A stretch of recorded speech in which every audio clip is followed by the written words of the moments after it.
Una de las principales influencias de aquel ambiente en Corinto era un culto a la diosa Afrodita, la diosa del amor. En su templo se alojaban alrededor de 1000 prostitutas que estaban ahí para ayudar en el culto a Afrodita. En la ciudad había mucho más templos y esto simplemente añadía la corrupción de Corinto. Además de eso, muchos de los animales que usaban en esos templos los sacrificaban en honor a sus deidades. Alguna carne que no se consumía, los sacerdotes la vendían a los comerciantes, quienes a su vez la revendían al pueblo en los mercados.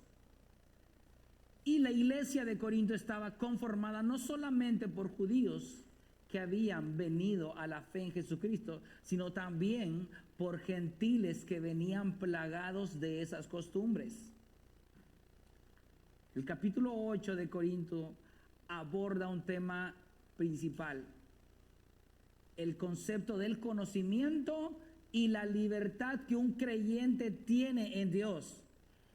Sin embargo, ese conocimiento estaba causando graves problemas en la iglesia de Corinto. ¿Comer carne es tan grave para que un apóstol esté dispuesto a no comerla jamás? La respuesta la veremos de una manera panorámica en todo este capítulo. Así que el conocimiento bíblico es esencial para el crecimiento de la iglesia, pero solo cuando es gobernado por el amor cumple su verdadero propósito: edificar el cuerpo de Cristo.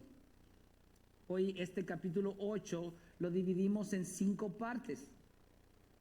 El primer renglón va a hablar acerca del verdadero propósito del conocimiento.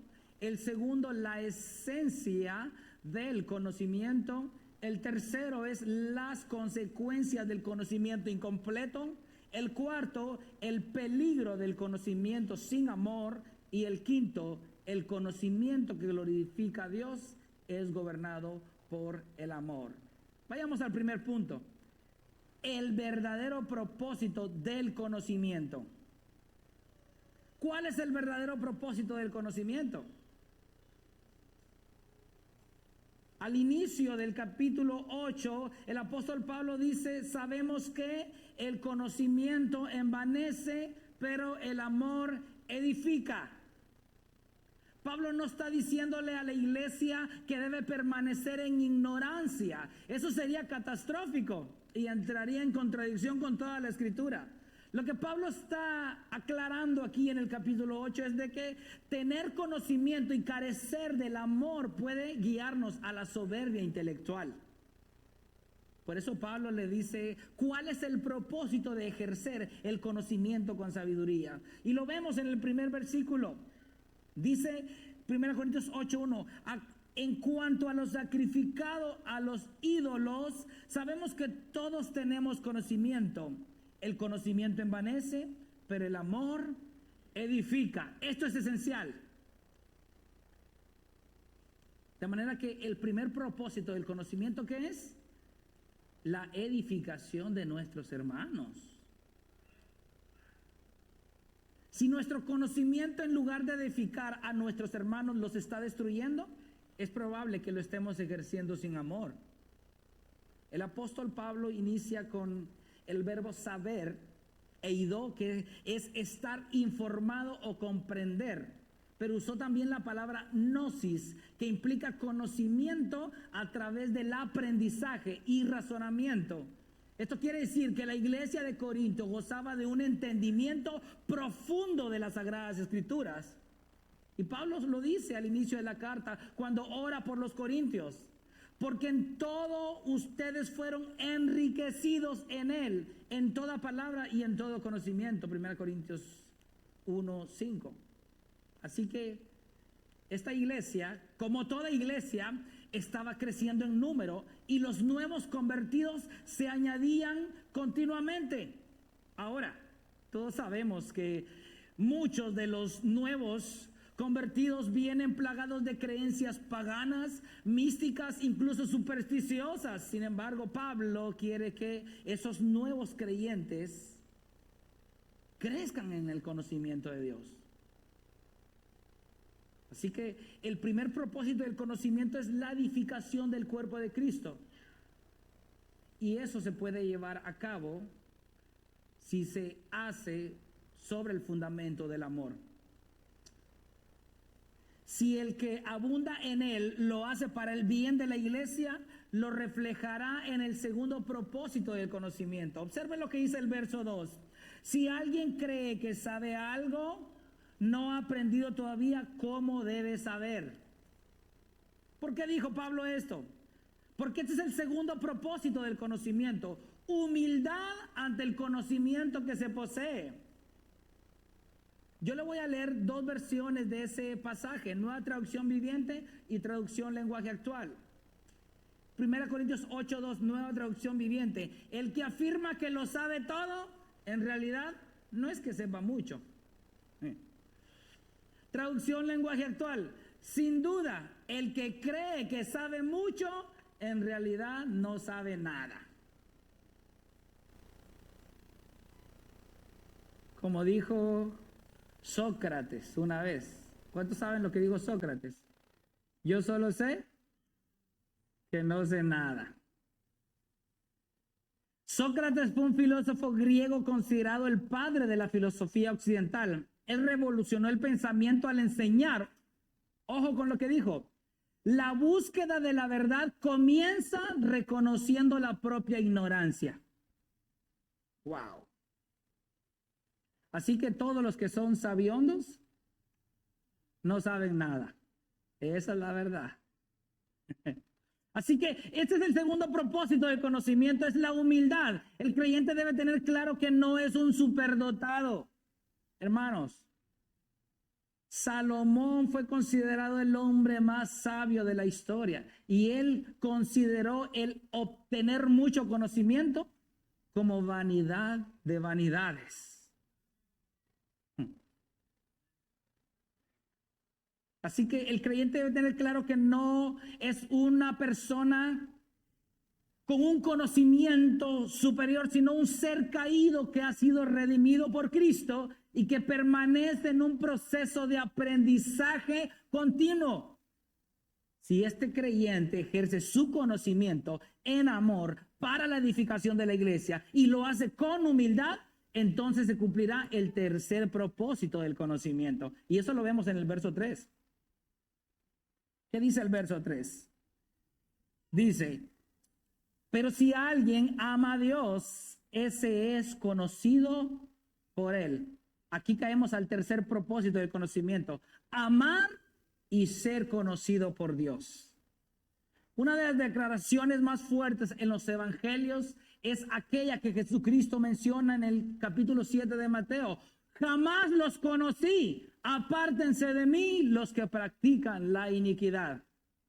De manera que amar a Dios es amar a Cristo. Amar a Cristo es amar a la iglesia por quien Cristo murió. Y el que ama a aquellos por quien Cristo murió, ese será amado y conocido por Dios. Así funciona la ecuación. Se lo repito. Amar a Dios es amar a Cristo. Amar a Cristo es amar a la iglesia por quien Cristo murió. Y el que ama a aquellos por quien Cristo murió, ese será conocido y amado por Dios. Así que nuestro conocimiento nos debe impulsar a amar primeramente a nuestros hermanos. No tiene que ver con nosotros, tiene que ver con el cuerpo de Cristo. Yo les pregunto, ¿quién no quiere ser conocido por Dios?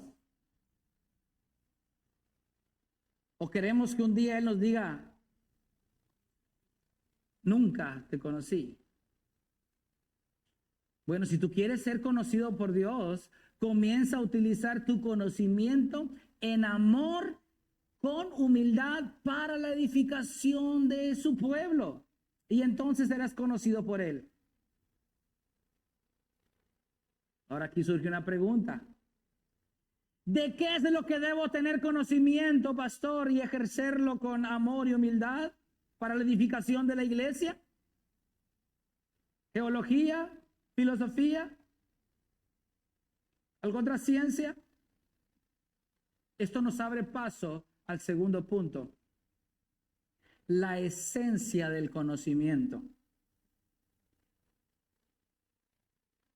Sí, hay mucho conocimiento en el mundo, pero debe haber una esencia, ¿verdad? Nosotros podemos sentir la fragancia de un aromatizante a fresa, pero sabemos que solo está mezclado con un poco de esencia de olor de fresa.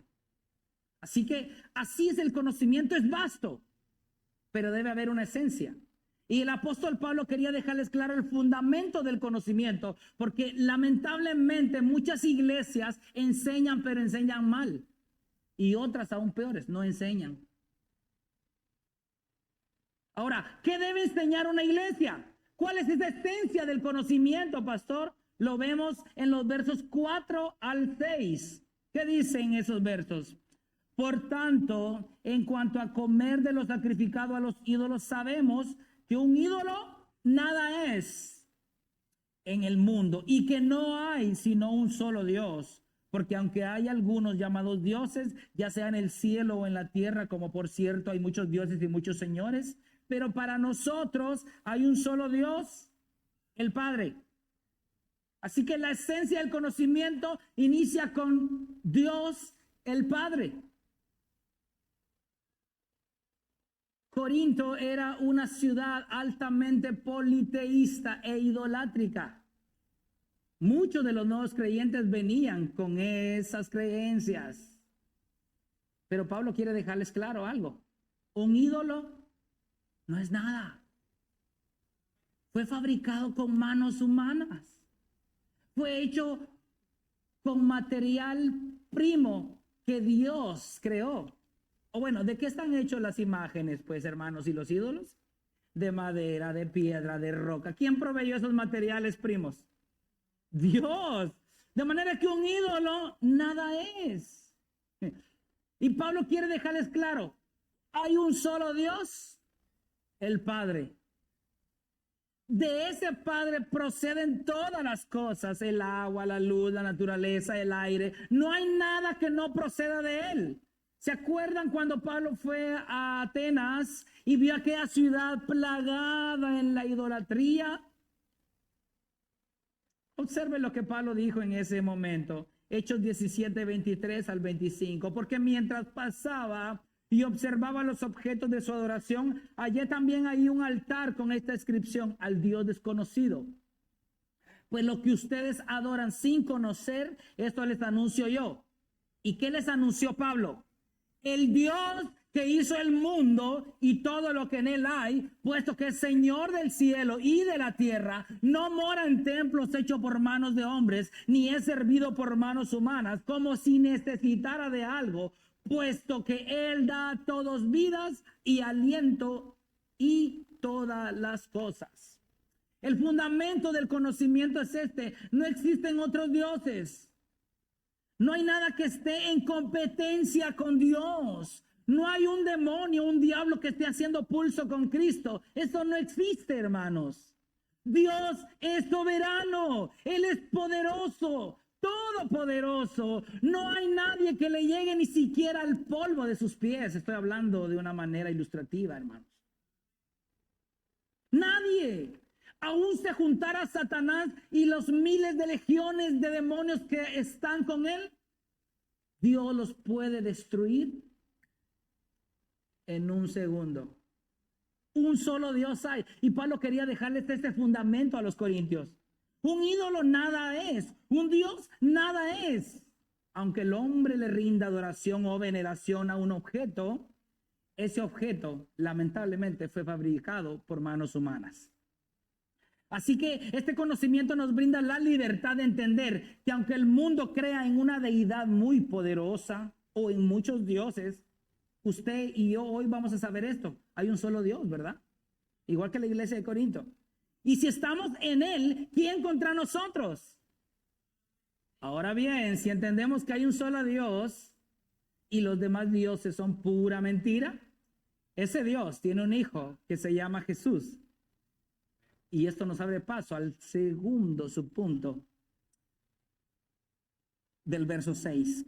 ¿Cómo culmina el verso 6?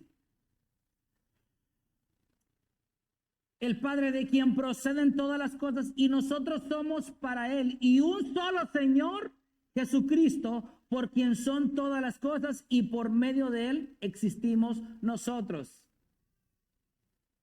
Un solo Dios, dijimos, el Padre, ¿verdad? Y un solo Señor, ¿quién? Jesucristo. Esa es la esencia de la verdad, hermano. Ahí está la esencia de todo. De manera que si usted se concentra en investigar, en memorizar, en estudiar acerca de Dios, el Padre y su Hijo, hermano, usted está fundamentándose en la esencia del conocimiento. Los líderes de la iglesia de Corinto debían tener claro esto: un solo Dios y un solo Señor. Y a ese Señor, quien también es Dios, se le debían dos cosas: obediencia y adoración.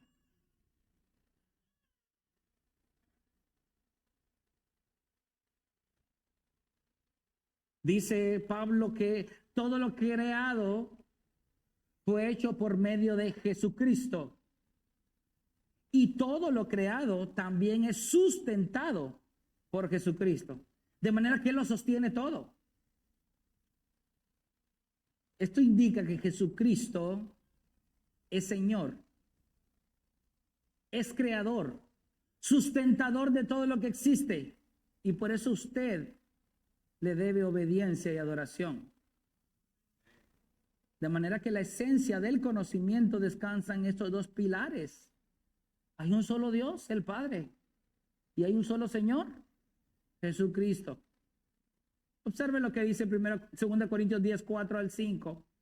Porque las armas de nuestra contienda no son carnales, sino poderosas en Dios para la destrucción de fortalezas, destruyendo especulaciones y todo razonamiento altivo que se levanta contra el conocimiento de Dios, y poniendo todo pensamiento en cautiverio a la obediencia de Cristo. De manera que el resultado de ese conocimiento debe guiarnos a la adoración y a obedecer a Cristo. Así funciona. Si nuestro conocimiento no guía a nuestra audiencia a ser obedientes a Cristo, nuestro conocimiento entonces es incompleto. Y esto nos abre paso a nuestro tercer punto de hoy: las consecuencias del conocimiento incompleto. Sí que ya aprendimos lo primero, ¿verdad? El propósito del conocimiento, la esencia del conocimiento. Pero ¿qué hay del conocimiento incompleto? Ese es el punto que vamos a tratar ahorita. ¿Cuáles son esas consecuencias del conocimiento incompleto? Y yo aquí quiero darles una pequeña ilustración. Yo recuerdo un amigo una vez me confesó algo. Y no creo que esté viendo este video, por eso les estoy diciendo esto. Él vivió en una área rural en Guatemala, lejos de la tecnología. Con suerte lograba andar a caballo o en burro. Nunca había visto un automóvil en su vida. Así que decidió irse a la capital. Ahí en la ciudad había muchos vehículos, ruido, etcétera. En cierta ocasión iba con su familiar y de repente la llanta del automóvil ponchó, ¿verdad? Ustedes me entienden. Se desinfló. Aquel señor se ahorilló y dijo: híjole, ponchamos. Aquel joven que nunca había visto una llanta le dice al familiar: tío, le dice, pero la llanta solo está ponchada de abajo, le dijo así. Él tenía el conocimiento de lo que era una circunferencia, ¿verdad? Pero su conocimiento era incompleto. Él no sabía que esa circunferencia se mantenía así por el aire comprimido que mantenía la llanta inflada, ¿verdad? Eso es tener un conocimiento incompleto y nos lleva a tener argumentos vacíos. Eso es lo que sucede cuando nuestro conocimiento está a medias. Y si nuestro conocimiento está a medias, hermano, esto significa algo. La iglesia siempre van a venir nuevos creyentes con conocimiento incompleto. No todos poseen el conocimiento, hermanos. Observe lo que dice el verso 7. Sin embargo, no todos tienen este conocimiento. ¿Se da cuenta? Cuando una persona está bien fundamentada en las doctrinas esenciales del Evangelio, siempre debe de entender que llegarán nuevos creyentes a la iglesia con ese conocimiento incompleto. O sea, vienen con creencias que necesitan ser redireccionadas. ¿A dónde? A Cristo. No todos tienen el conocimiento completo del Evangelio, o por lo menos superior del Evangelio. No todos comprenden las doctrinas esenciales de la fe. No todos saben a perfección los asuntos esenciales de la salvación. No todos tienen el conocimiento de lo que Dios es, lo que ellos son, lo que Cristo hizo y lo que ellos deben hacer, ¿verdad? Muchos con suerte saben de que Jesús murió en una cruz y hasta allí se acabó, ya no hay más.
¿Se va a la tienda y compra 4 galones de leche? ¿Se va y compra queso cheddar? Usted por amor a su hijo, yo estoy dispuesto, hijo, a no tomar leche jamás, porque no quisiera verte nuevamente en una situación similar. Eso es lo que Pablo está diciendo aquí con respecto al hermano débil. ¿Qué estás dispuesto tú a ceder por amor a tu hermano débil?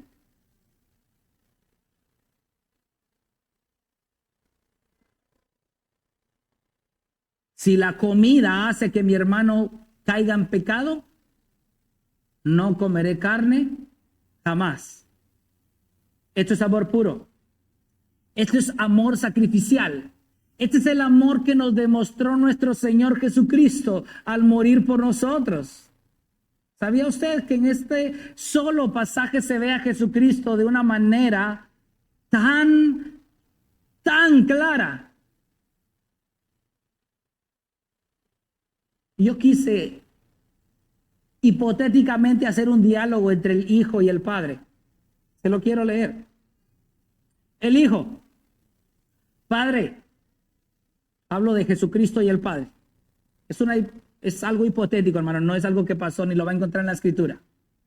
Padre, tu pueblo no deja de pecar, no quiere dejar de pecar y no puede abandonar su pecado.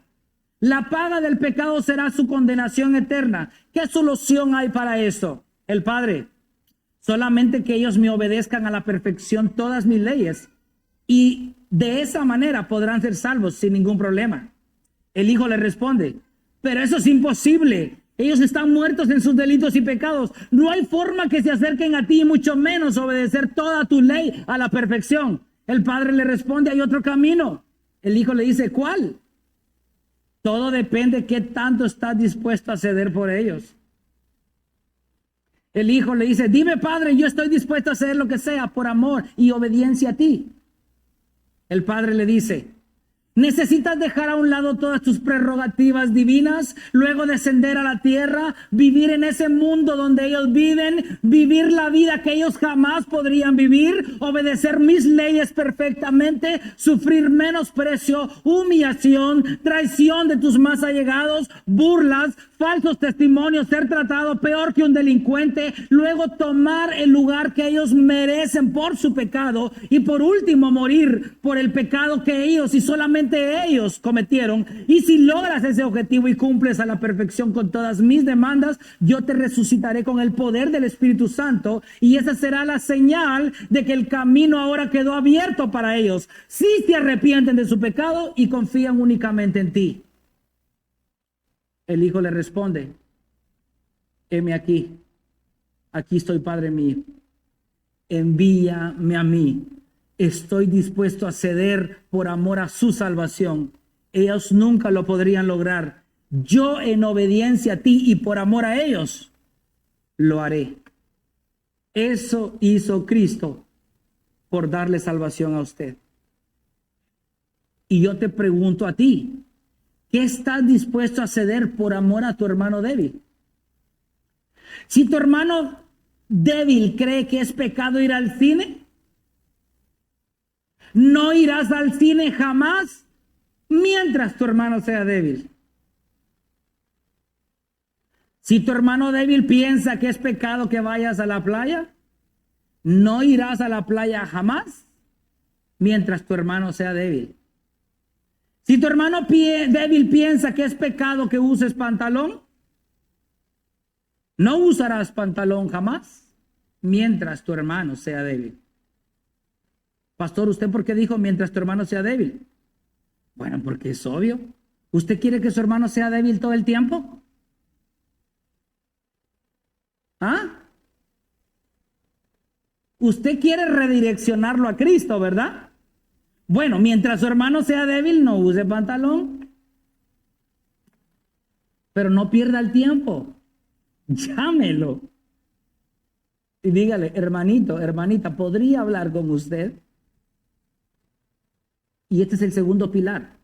buscar el bien espiritual de mi hermano. Porque ¿cómo culmina Pablo en el verso 13? Por tanto, si la comida hace que mi hermano caiga en pecado, no comeré carne jamás para no hacer pecar a mi hermano. Así que usted debe buscar el bien o el crecimiento espiritual de su hermano. Si para mi hermano de conciencia débil es pecado que yo coma carne de puerco, porque para él eso entra en la lista de animales inmundos, delante de él trataré de no comer carne de puerco, ¿verdad? Para evitar que él peque. Pero no me quedaré ahí. Yo buscaré su crecimiento espiritual y lo guiaré a la luz de las Escrituras. Y al final mi hermano débil podrá concluir por la palabra de Dios si en verdad es pecado o no comer carne de puerco. Un hermano de débil conciencia es como una oveja débil. Hay que curarla, hay que vendarla, hay que ayudarle a caminar, hay que cargarla en los brazos si es posible. Y esa oveja paulatinamente irá creciendo y se fortalecerá cada vez más hasta llegar a la edad adulta. Pastor, ¿y qué pasa si no es oveja? Aquí está la cosa donde se pone el color de hormiga. Porque yo sé que muchos están diciendo ahorita, ay, ¿y ahora? Pues ya no va a poder hacer nada, pastor. No me va a poner pantalón de lona, camisa de tela, aretes, pelo, barba. Ya pequé. Si no es oveja, va a suceder esto. Si después de llevarlo a la escritura y demostrarle a lo largo de ella que no es pecado comer carne de puerco o cualquier otra acción que él o ella considere pecaminoso, y dice, para mí sigue siendo pecado que usted use pantalón, entonces usted no está frente a un hermano, está frente a una cabra y muy grande. Ese no es hermano débil. Porque el hermano débil quiere seguir creciendo en el conocimiento de Cristo, ¿o no? Pero la cabra no quiere seguir crecer en el conocimiento de Cristo. Para él ya es pecado ir al cine y así se va a morir, así seré y nunca cambiaré.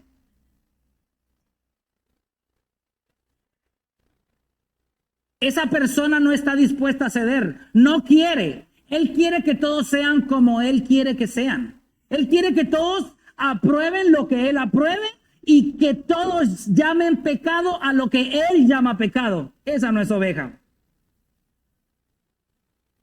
¿Se da cuenta? 1 Corintios 10, 24 al 30.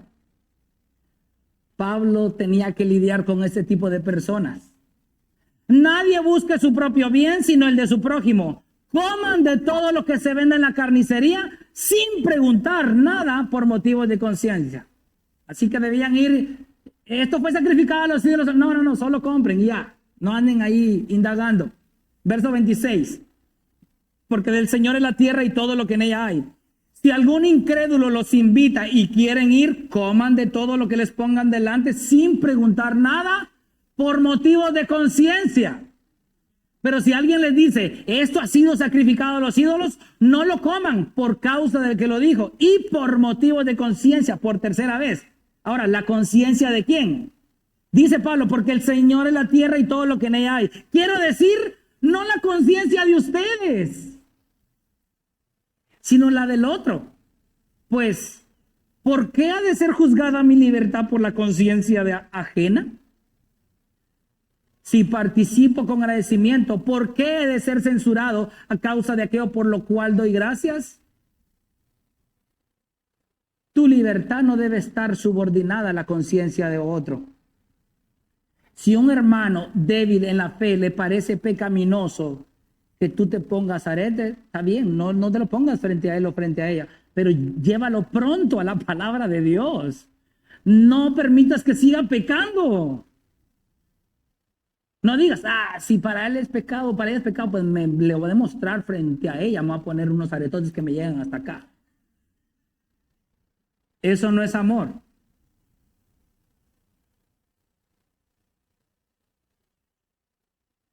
Si tu hermano o tu hermana le parece pecaminoso cualquier cosa que usted haga, no se quede así. Llévelo a Cristo. Cristo le dio libertad, no para que usted sea libre solito, sino para que atraiga más de aquella esclavitud donde usted venía, a traerlo a la libertad en Jesús. Así que este es el capítulo 8 de 1 Corintios. Le dije que solo iba a ser panorámico. Pero ¿qué aprendimos en este capítulo? Aprendimos acerca, número 1, del conocimiento, el propósito del conocimiento. ¿Cuál es el propósito? La edificación de nuestros hermanos, practicar la humildad y el dominio propio y amar y ser conocido por Dios. Luego aprendimos la esencia del conocimiento. Existe un solo Dios, el Padre. Existe un solo Señor, el Hijo. Luego las consecuencias del conocimiento incompleto. No todos tienen conocimiento superior, pero también el conocimiento incompleto crea una conciencia débil y requiere de crecimiento en la verdad. También aprendimos el peligro de ejercer ese conocimiento sin amor. Causaremos que nuestro hermano débil tropiece. Y si permanecemos en nuestra rebeldía, nuestro hermano débil no solamente tropezará, sino que podrá ser incluso destruido. Y si permanecemos en esa rebelión, pecamos contra Cristo. Por último, aprendimos el conocimiento que glorifica a Dios, que es gobernado por el amor. Renunciar a nuestros derechos por amor a mi hermano. Segundo, buscar el crecimiento espiritual de nuestros hermanos. Yo les pregunto hoy, ¿eres de los débiles o de los fuertes en la fe? Hay dos grupos nada más. No hay intermedios. Si eres débil, te pregunto, ¿estás dispuesto a crecer y ser instruido por amor a Cristo y su iglesia? Y si eres fuerte, te pregunto, ¿estás dispuesto a ceder por amor a Cristo y su iglesia? Al final de todo, es el amor lo que gobernará tu actitud, tus acciones. Podríamos conocer mucho y a la misma vez ser piedra de tropiezo. Igualmente, podríamos ser ignorantes de las verdades esenciales del Evangelio y no estar dispuestos a crecer. Qué triste, ¿verdad? Qué contraste tan feo. Tener mucho conocimiento y ser piedra de tropiezo para el débil. O no tener conocimiento de nada, pero no querer aprender o crecer. Eso es como aquel dicho que se dice, no hay peor ciego que el que no quiere ver. Pero si hay amor, el que tiene conocimiento recordará todo lo que Cristo se dio por amor a él y los pecadores. Y si un nuevo en la fe viene, accederá sin ningún problema a ser instruido. Le dice, para mí, que usted se suba aquí al altar, porque dicen el altar, ¿verdad? Y al altar es pecado que se suba sin corbata. Súbase con corbata, hermano. Pero después lléveselo en privado y diríjalo a las Escrituras. Porque usted tiene que entender algo, que si es un hermano débil en la fe, él está dispuesto a aprender. Si no es hermano ni débil, él ya está parado en su macho, como dicen, ¿verdad? Y nada lo hará hacer cambiar de parecer. Así que, ¿queremos ser fuertes o débiles, hermanos? Crezcamos en el conocimiento de Dios. Y cuando seamos fortalecidos por el conocimiento de su palabra, ceda por amor a su hermano débil. Porque van a seguir viniendo hermanos que necesitan ser guiados a la luz de la palabra de Dios. No nos burlemos de ellos. No seamos piedra de tropiezo para ellos. Dirijámoslos a Cristo. Un día usted, un día yo, también estuve en ese lugar de ignorancia. A mí me disciplinaron por ir a ver El Señor de los Anillos al cine.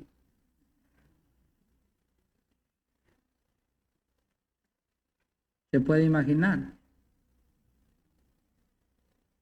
Yo creía que eso era pecado. Pero no fue hasta que el Señor me atrajo por sus lazos de amor, iluminó mi entendimiento a la luz de su palabra. Y ahora puedo decirle a usted y a quien sea, soy libre por Cristo. Y mi anhelo y mi deseo es, hermano y hermana, que usted crezca, que no se quede ahí en el momento de debilidad, que seamos fuertes, pero cuando seamos fuertes, que también ejerzamos esa fortaleza en amor, cediendo por el bienestar de nuestro hermano que aún es débil. Oramos. Padre, te doy gracias por la bendición que tú nos has regalado el día de hoy. Señor, tú has hablado a través de tu palabra, nos has instruido,